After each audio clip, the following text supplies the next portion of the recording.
Today we will discuss about tests for blood coagulation disorder. Now, blood coagulation depends upon three things. One is the platelet. Number two is the vascular endothelial wall, and number three is the clotting system. Whenever there will be any injury to the endothelial wall, then the endothelial wall becomes very much sticky, and so the platelets will stick together and they will form a platelet plaque, and they prevent bleeding from there. So they are like bricks, but bricks cannot stay together if you add mortar to it. So the mortar will come from the fibrin, and the mortar is fibrin, which will be produced by activation of the clotting system. Whenever there will be any bleeding, there will be also activation of the clotting system, and the ultimate product of the clotting system is fibrin. So fibrin will join these platelets together and will give stability to the newly developed platelet plaque. And there will be also fibrinolytic system. Unless there is fibrinolytic system, there will be continuous production of fibrin go on and go on, so that ultimately the vasculature may be blocked. So there will be also activation of the fibrinolytic system. Now there are different tests for screening of these different activities. But in general, we usually do few tests, and that will be also within your syllabus. Those tests are predominantly differentiating between a platelet disorder and a clotting factor disorder, and then which clotting factors can be deficient. So the first test in this series is estimation of bleeding time. Estimation of bleeding time, or it is we usually call it BT. This is a bedside state. The principle of this test is that we will make an injury over any part of the skin, and we will measure the time taken in order to stop the bleeding. So stopping of the bleeding means there will be completion of the platelet plaque. So it depends upon the concentration of or the function of the platelet.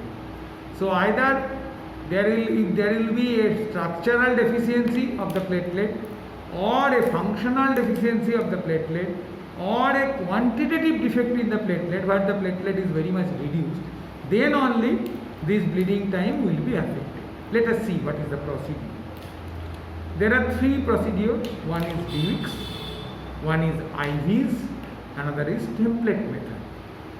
In DWIX method, usually the pinna is injured, but it will give rise to more bleeding and also erratic bleeding, and for that reason it is usually discarded. What we usually follow is the IVs method. In IVs method, a sphygmomanometer cuff is applied to the arm, and its pressure is maintained in between systolic and diastolic, and then pressure is usually raised and usually maintained at the level of the 40 millimeter of mercury, not in between systolic and diastolic, 40 millimeter of mercury. And then the volar surface of the forearm is cleared, and over this there will be 3 punctures are done with the help of a lancet and valve, so that the depth will not be much more. Each puncture will be done at one by one, and as soon as you punctured it, you start a stopwatch.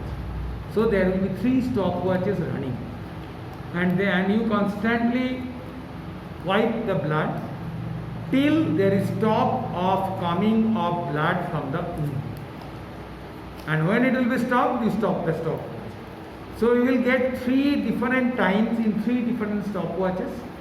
That can be equal time also, and then you make an average, and that will be the bleeding time. It usually varies between 2 to 8 minutes. Usually in 3 to 5 minutes, most of the wounds will stop bleeding. So bleeding time prolonged, it means either there will be qualitative defect in the platelet, so that platelets are not functioning, or there is a quantitative defect in the platelet, that means the platelets are reduced in number.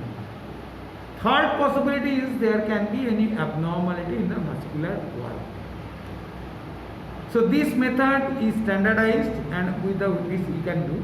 There is a third method which is known as template method. In template method, a knife is used which will produce a 5 millimeter depth long wound over the volar aspect. The conditions are same, but the disadvantage of template method is there can be formation of a bad scar. Okay, but in the bedside, what we usually used to do is prick the fingertip, take a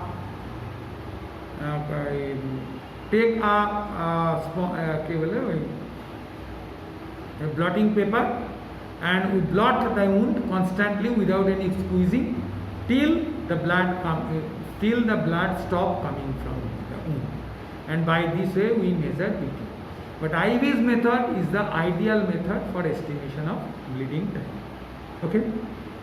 The next is the clotting time, or it is popularly known as CT. In clotting time, this test is usually not very much recommended because it is not at all standardized. In this case, from any superficial wound, a continuous column of blood is collected in a capillary tube, and the time is noted. Then we go on, after waiting for 1 to 2 minutes, we go on breaking the capillary tube from one end at the interval of 15 to 30 seconds till there will be formation of a fine thread-like structure within the blood. That thread-like structure, when it forms, it means that fibrin has been developed. So the clotting has been completed. So by this method we can measure the clotting time, and as clotting is totally dependent upon the concentration of the clotting factors, so this theoretically explains the adequacy of clotting factors. So clotting time normal, clotting factors are within normal limit. Clotting times abnormal, that means there will be any deficiency of particular clotting factor. Now if there is this deficiency, there are 13 different clotting factors. So you cannot differentiate between them. For that reason, now you have 2 new weapons. You can either do a prothrombin time, or you can do a activated partial prothrombin time. So first one we first discuss, prothrombin time. Prothrombin time, it usually measures the intrinsic pathway of blood clotting. During activation of the clotting factors, there are 2 pathways. One is the intrinsic, one is the extrinsic. In intrinsic pathway, it starts with factor 7. The ultimate aim of the clotting factor of both intrinsic and extrinsic is to activate factor 10. This activated factor 10 then will go on converting fibrinogen into fibrin. This is the common pathway. So in intrinsic pathway, the activation starts from factor 7. Activation of factor 7 will ultimately give rise to activation of factor 10. Whereas in extrinsic pathway, it is slightly complicated. It will start with activation of factor 11, then factor 8, then factor 9, and finally factor 10. So PT or prothrombin time will depends upon the activity of the intrinsic system and also the activity of the common pathway. So most of the anticoagulants acts over there. So it is also, this PT is continuously measured when any oral anticoagulant therapy is used. So what is the basic principle of this test? The basic principle of the test is we just add calcium and thromboplastin, tissue thromboplastin to the blood, and then we note the time required in order to produce fibrin. So the time required to produce fibrin after addition of tissue thromboplastin as well as calcium. So what are the reagents you may require? The most important reagent that is required is PRP or platelet poor plasma. For preparation of platelet poor plasma, you have to collect blood with minimum trauma, and that syringe must be a plastic one because glass will activate the coagulation cascade, and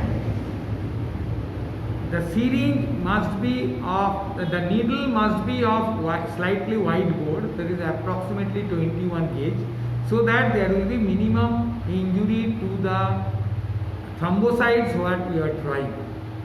So you will draw blood, disconnect the needle, and then push the contents of the syringe gently in a tube which contains citrate. Sodium citrate is the preferred anticoagulant for these blood clot related test, and it will be used in the ratio of 1:9. Can you remember where sodium citrate is also used as an anticoagulant? Yes, in Westergren method for ESR estimation. And what was the ratio there? The ratio was 1:4. So that 1 part anticoagulant and 4 part blood. But here the ratio is 1:9. 1 part anticoagulant along with 9 part blood. And so you gently just move the blood in order to mix it properly. After well mixing, then you centrifuge the blood at 3000 to 4000 rpm for 15 to 30 minutes. And now the supernatant which you decant is the platelet poor plasma. This platelet poor plasma is used for estimation for the blood clotting test. So what other things you require? You need a water bath, and you need tissue thromboplastin, which will be commercially available, which can be of various types, and it must be internationally standardized. There must be an ISI index, and that will be used for collection for estimation of INR or international normalcy rate. So now, and you also need calcium at a concentration of 0.025 millimole per liter. So what you do? You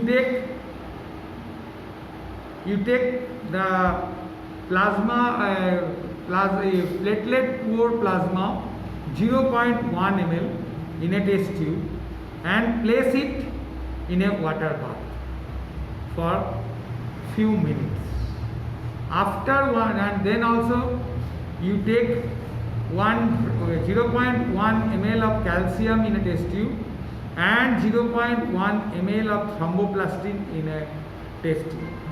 Now you mix the thromboplastin, you put the thromboplastin into the blood and again wait for few minutes. Now you add calcium. As soon as you add calcium, you start the stopwatch.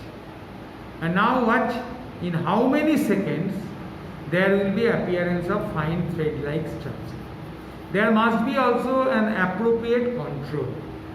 Now when you give the result will be usually in seconds.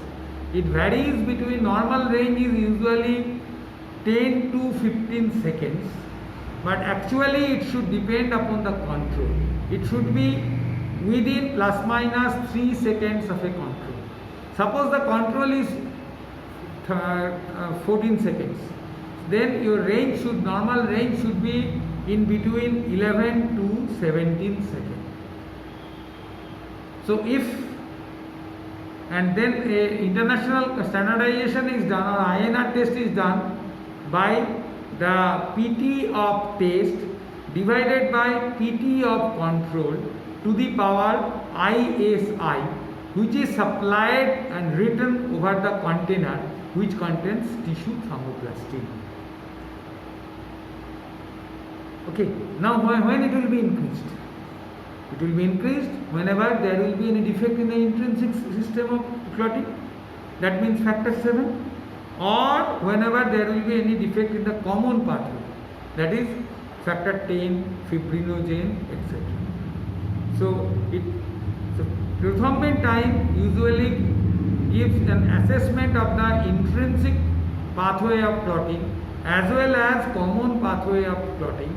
It is usually expressed in seconds and plus minus 3 of the control, and the reagents that are required are plasma platelet poor serum as well as 0.025 millimole per liter of calcium solution and tissue thromboplastin solution.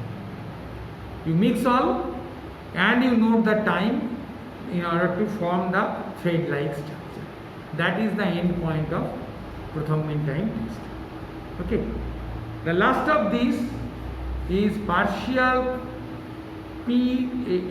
activated partial thromboplastin time. It measures the extrinsic pathway as well as the common pathway. Now most of the extrinsic pathway clotting factors are vitamin K dependent and synthesized by liver. So liver disorders, vitamin K deficiency, all these things can alter this, as well as individual factor deficiency like hemophilia can also give rise to abnormality in this line. Now in APTT estimation, what you do, you take platelet poor plasma and then you add a coagulant substance like kaolin with it, so that the intrinsic pathway will be activated. So intrinsic pathway is already complete before you going to start the test. Now with this sample you add tissue phospholipid and also calcium. This tissue phospholipid and calcium are the stimulators of extrinsic pathway. So again you add these two, note the time, and note the time you stop the stopwatch when there will be appearance of fine fibrin. So the reagents that are required are same almost. You require one water bath, you require the platelet poor plasma, and also you need calcium solution and phosphate solution and kaolin solution. So in the first step you take the plasma, put into water bath and you add kaolin with it, wait for 10 minutes, and then in then you add phospholipid with it, and then you wet and finally add the calcium. As soon as you add the calcium, you start the timer, and as soon as there will be appearance of fine thread-like structure, you stop the timer. So it will again expressed in seconds, and usually it will vary between 18 to 30 seconds. But again, it depends upon the control. It should be within plus minus 3 to 5 seconds of the control. So first by doing PT you can say, or first by doing bleeding time or BT you can say the defect in the platelet or defect in the clotting system. By doing defect in the platelet or not in the clotting system, defect in the platelet or not. Next you do the clotting time, and you can say that the defect most probably lies in the clotting system.